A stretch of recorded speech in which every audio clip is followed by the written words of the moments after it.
Hello, this is Arturelia Gaming Room Reviews. I'm Arturo, and today I'll be reviewing... So, the first Fatal Frame I actually played was the trial version of Fatal Frame 5, which we did a Let's Play of. And for a time, I played the second one. And then I decided to jump to the very first one that started it all, Fatal Frame. So, what do I think about Fatal Frame, the first one? Is it a classic game that I believe you should get? Is it good, or does it have problems? This is the first one. And usually first ones are very, very classic. Well, today, I'll be reviewing Fatal Frame, the very first game, and they say, based on a true story, though you might have issues believing that. Could be, could not be. It's based on some tales in Japan. So, without further ado, the best weapon against ghosts is a camera. So, today, I'm going to pull out my handy dandy camera. Let's go.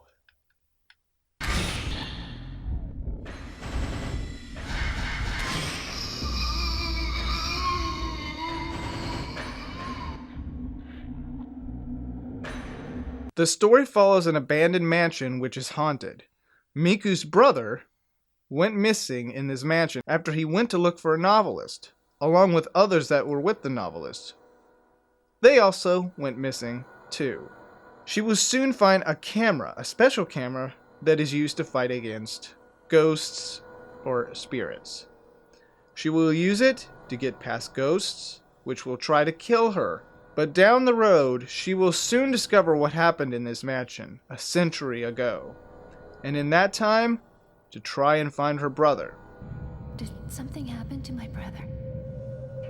I can say, Miku is one badass to go inside a gloomy, dark mansion just to look for her brother. She really loves her brother. Even if, I don't know if I would have the guts to do it. I mean, if Luigi could do it, then she can do it, but man. You will encounter what happened in the past to certain people and what really went on in this mansion.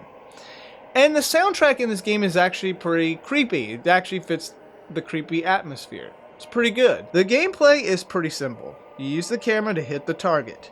The only way to get powerful attacks is if you get closer and let your camera set up this power boost.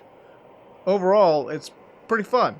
Most of the time, you will have to go around the mansion to find keys or puzzles to get where you're going. Some are pretty simple, others you have to think. However, there was one big issue I had in this game, and that's the puzzles at the door. They never gave you any translation to what it is. It's some sort of Chinese clock or Japanese or whatever it is. You need to figure out a pattern or the phrase for a certain time.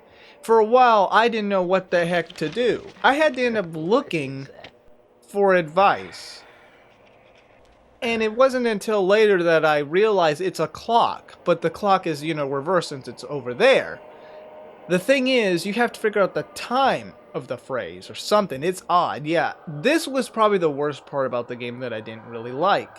Because how are you supposed to know the certain time and so on? Unless you find notes, I guess that gives you clues. But yeah, this was my least favorite part in the game. In the end, you may have to end up looking for advice, how to get through these parts, because it happens like 3 to 4, maybe 5 times, I don't remember. You also get recordings which you can listen to figure out the people that were actually investigating this place.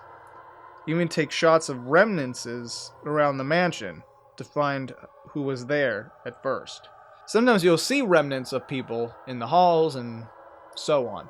Sometimes you will have to take shots to break spells if they're holding a door shut.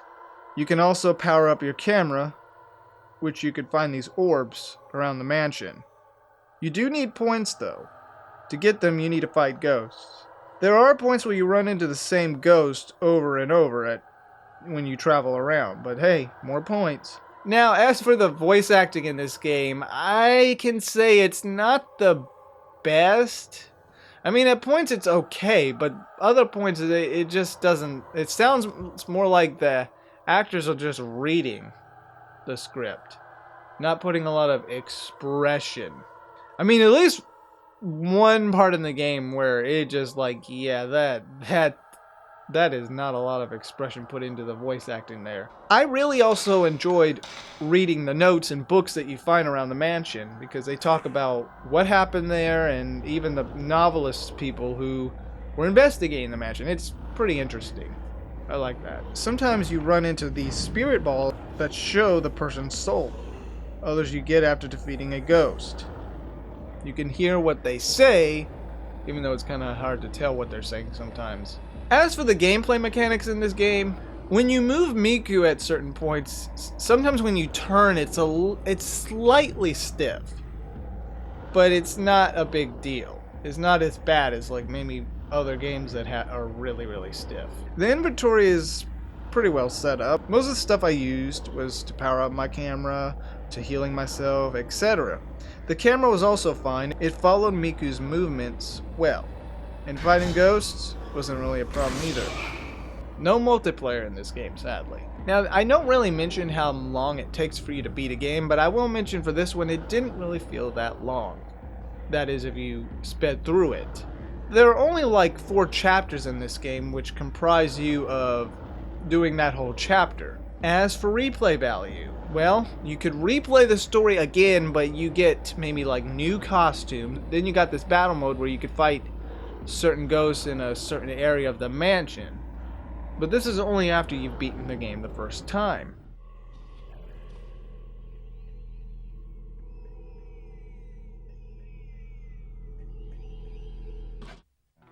Well, Fatal Frame.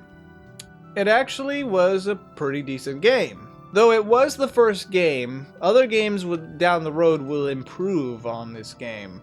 It actually isn't a bad one. It's the first one that started it all, and it's a classic. I had a fun time playing this game. I wanted to see what happened next. The big issue, though, was that I started with Fatal Frame 2 first before jumping into this game. So I knew the gameplay mechanics, but it was very different because it's the first one, and I was used to the second gameplay mechanics, the second game. But overall, I mean, I think this was a decent one. I'm going to give it a 7.5 out of 10. It is pretty good, leading up to being great.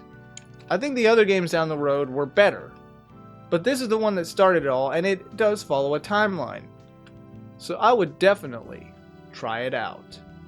As for my recommendation, obviously Fatal Frame 2 and 3, and 4, which is a prequel, and then 5, all have a timeline. So I do suggest playing the first one. Don't do what I did, where I played the second one first, then the first one. Well, this is Arturelia Gaming Room Reviews, signing off. Is that a ghost?